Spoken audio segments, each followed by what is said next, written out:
and welcome to Radio Spark, the voice of Jaipuria. I, RJ Shobit, along with my co-host RJ Pragya, warmly welcome our guest for today, Mr. Anshumali Sharma. Namaskar. Namaste, sir. Namaste, sir. Mr. Sharma has a wide experience in the field of education and social welfare and is currently the director of Child Helpline Number. Have you ever wondered what goes on behind the functioning of these helpline numbers?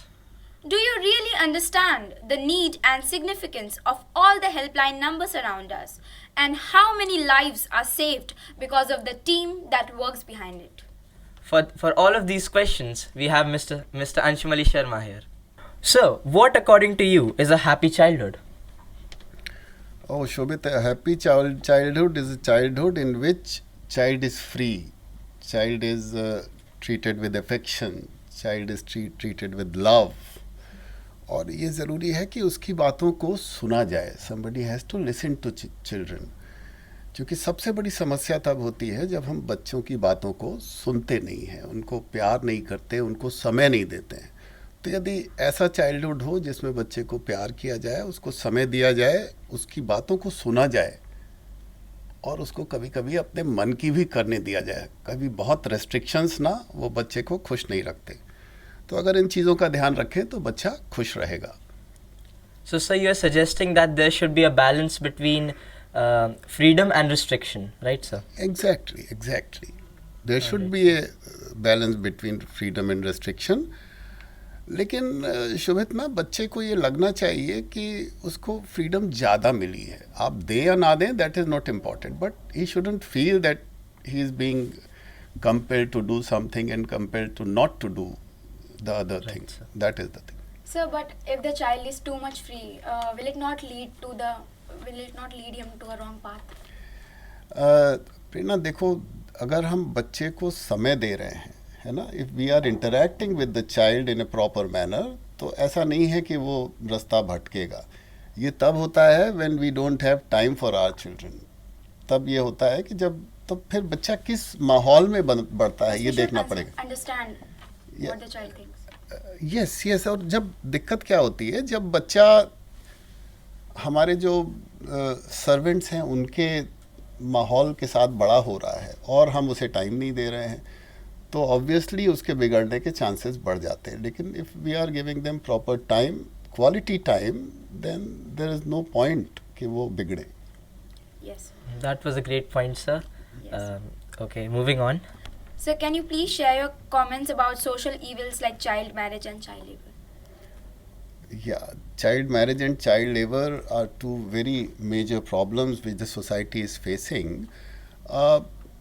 More than 50% child marriages हो रहे हैं. The data is very surprising. आपको लगता होगा कि मैं कैसे ऐसा कह रहा हूँ, लेकिन this is the reality. और इसके लिए ज़रूरी है कि जागरूकता समाज में हो, परिवार में लोग जागरूक हों. जिस परिवार में होता क्या है कि बच्चियों की मैरिज जल्दी करते हैं इसलिए कि हम चाहते हैं कि हम अपनी रिस्पॉन्सिबिलिटी दूसरे को दे दें. तो that is the major thing कि हम जो सिक्योरिटी की प्रॉब्लम लग रही है, सेफ्टी की प्रॉब्लम लग रही है समाज में, तो हमें लगता है कि ये हमारे घर से चली जाए, फिर दूसरे की जिम्मेदारी है वो झेले, हमारी जिम्मेदारी नहीं है. ऐसे पेरेंट्स का माइंडसेट कैसे चेंज कर सकते हैं? माइंडसेट चेंज हम आप ही कर सकते हैं, बल्कि हम भी नहीं, आप दोनों लोग अगर चाहें तो कर सकते हैं. Meaning thereby youth can change the mindsets, youth can be the change agents. तो हमें और आपको चेंज एजेंट्स बनने की ज़रूरत है, चाहे वो चाइल्ड मैरिज की बात हो, चाहे वो चाइल्ड लेबर की बात हो. यदि बच्चे हमारे घर में काम करेंगे और हम देखते रहेंगे तो we are a part of it, है ना. तो हमें और आपको कम से कम चाइल्ड लेबर और चाइल्ड मैरिज के केसेस में एक ये कहिए कि चुप रहकर उसको एक साइलेंट स्पेक्टेटर नहीं होना है.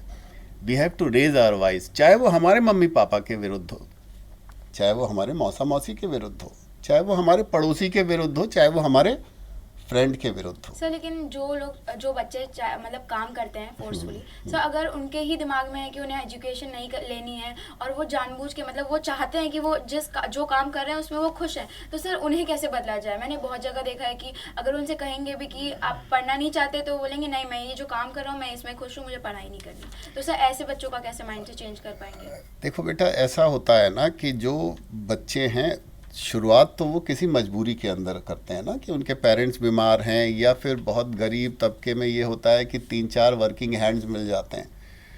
तो दोनों तरह से हमें काम करना पड़ेगा। एक तो नियमों में थोड़ी सख्ती बरतनी पड़ेगी कि जो 14 साल से कम के बच्चों से काम करा रहा है, क्योंकि वो बिल्कुल ब्लैंकेट बैन है 14 साल से कम के बच्चों पर काम कराना, चाहे वो घर में हो। जो एक फैमिली बिजनेस होता है उसमें काम करने की बात कही गई है, लेकिन फैमिली बिजनेस में भी वो काम करेंगे पढ़ाई के समय के अतिरिक्त, at the cost of study, not at the cost of study. Besides, after giving proper time to their studies, when they get time and during their vacations, they are allowed to work in family business also. So ये हमें ध्यान रखना है कि जब भी बच्चों के काम हमारे घर में या कोई ऐसा हो रहा है तो हम उनको रोकें। और माइंडसेट देखो धीरे धीरे करके चेंज होता है। तुमको भी अगर बहुत ज़्यादा सख्ती करी जाए और सिर्फ खेलने को मिले तो पढ़ने को मन नहीं करेगा। वो अलग बात है कि आप 10th और 12th में हो, बोर्ड है तो थोड़ा प्रेशर होता है।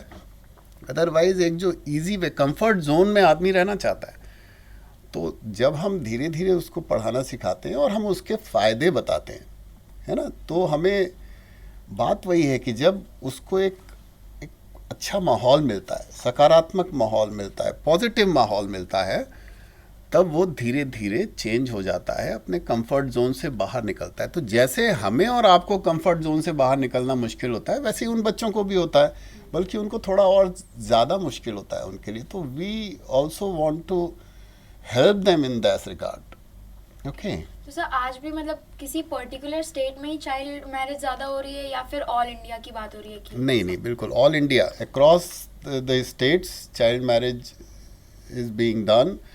और यूपी में तो अच्छा खासा इसका वो मैंने बताया ना कि मोर देन 50% चाइल्ड मैरिजेस हो रही हैं। हमें आश्चर्य होता है ये डेटा देखकर, but ironically it is true. Thank you sir, thank you for So viewers should note that we have to raise our voices to oppose these evils which are still prevalent in our society. Yes, exactly. You should be the change agents. Yes, sir. So, sir, let's talk about the child helpline 1098. How does it help children in distress? See, 1098 is a toll-free number. Anybody can ring up this number if a child is in distress or in difficult circumstances. ये call centre है जो कि गुड़गांव में है और north India के लिए this call centre works. और जो भी अलग अलग डिस्ट्रिक्ट्स में इनके NGOs के माध्यम से it is being run. It is a project of ministry of women and child development, government of India. और जब भी कोई केस हमें रेफ़र होता है तो हमारे वॉलंटियर्स जो हैं वो they reach on the spot, वो बच्चे को लाते हैं। और उसके बाद जुवेनाइल जस्टिस एक्ट में एक स्टैट्यूटरी बॉडी है जिसको चाइल्ड वेलफेयर कमेटी कहते हैं। वो चाइल्ड वेलफेयर कमेटी के सामने we present the case. Child welfare committee decides what is in the best interest of children. वो उनको घर पहुंचाना है, वो उनको शेल्टर होम में रखना है, वो उनको इलाज कराना है, वो इनको एजुकेशन के लिए मेन स्ट्रीमिंग कराना है, what ever they decide, we just implement those orders. So, can I know how did it all start? Yeah, in 1996, you must be aware, Tata Institute of Social Sciences, TIS in Mumbai, there was a professor named Jeru Bilimoria. It was her brainchild. वो street जो बॉम्बे की चौल होती है ना, बॉम्बे की चौल में उन्होंने वहाँ के बच्चों के साथ ये हेल्पलाइन शुरू करी। और you will be surprised to know this number 1098 is given या decided by those children of Chawl of the Bombay. They said 10, 9, 8 बच्चों के हो गए ठाठ। तो 10, 9, 8 उन्होंने तय किया और फिर उसके बाद गवर्नमेंट ऑफ इंडिया ने इसे अडॉप्ट किया एज पायलट प्रोजेक्ट। मुंबई में ये चला था, फिर ये गवर्नमेंट ने 1996 में इसको अडॉप्ट किया। लखनऊ की अगर बात करें तो 2005 से ये लखनऊ में चल रहा है। और हम संस्था जो ह्यूमन यूनिटी मूवमेंट जिससे हम लोग हैं, चाइल्ड लाइन किसी NGO के माध्यम से ही चलता है। और अभी यूपी में लगभग 62 ज़िलों में चल रहा है, लगभग 600 ज़िले देश में हैं जहाँ पर ये चल रहा है। Uniformly 1098 is the toll free number.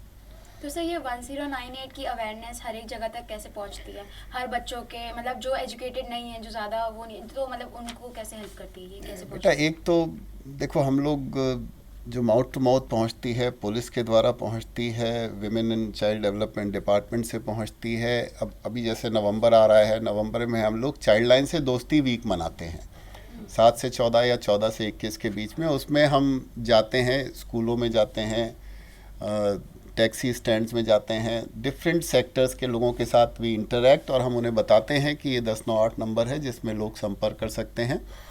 और बहुत से जो पेपर्स में भी इसकी जो स्टोरीज छपती हैं, कोई बच्चा घर पहुंचता है, किसी का इलाज होता है या किसी की चाइल्ड मैरिज रोकी जाती है, तो उससे भी अवेयरनेस होती है। तो माउथ टू माउथ अवेयरनेस होती है। और ये भी एक बड़ा, जैसे आपके रेडियो स्पार्क के साथ हम लोग आज बात कर रहे हैं, जब ये जाएगा तो ये भी हज़ारों लोगों तक इसकी जागरूकता पहुंचेगी।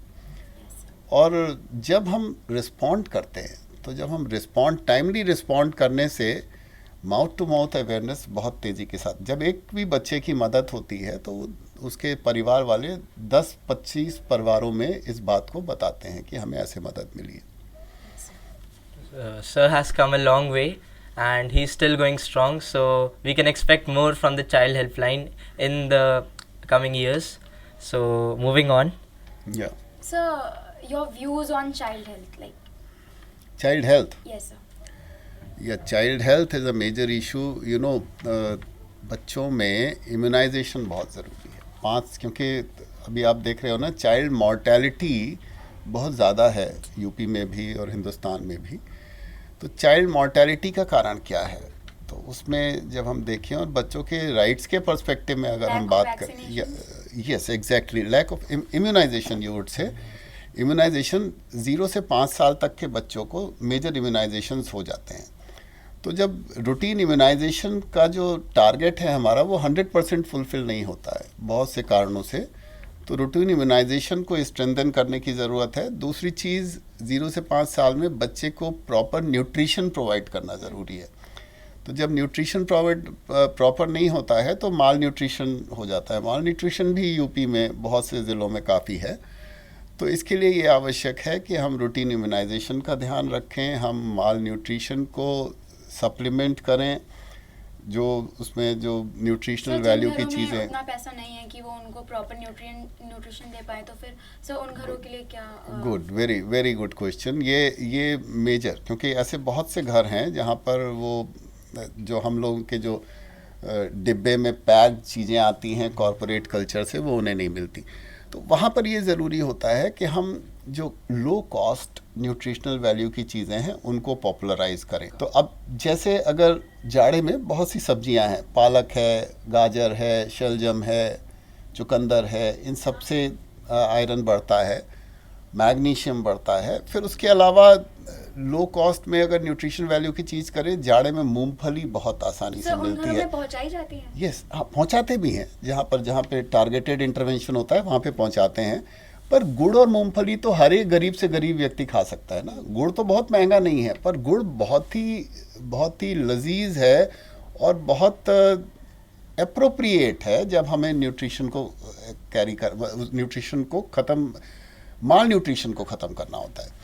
तो अभी तो आजकल हमारे जो हॉस्पिटल्स हैं उनमें ऐसे वार्ड्स भी बनाए गए हैं जहाँ पे बच्चों को 14 दिन तक एडमिट रखते हैं और वहाँ पर उनको उस दौरान न्यूट्रिशन प्रॉपर देके उनकी कोशिश किया जाता है उन्हें माल न्यूट्रिशन से आगे लाएं। जैसे कुछ गांव में जहाँ पर बच्चे होते हैं तो वहाँ से हॉस्पिटल्स बहुत दूर पे होते हैं, तो सर उनकी ट्रांसपोर्टेशन फैसिलिटीज़ के लिए कोई फैसिलिटी नहीं है कि वो वहाँ तक पहुँच पाए? नहीं, देखो अभी जो गाँव के बच्चे हैं ना, उनको शहर में नहीं आना होता।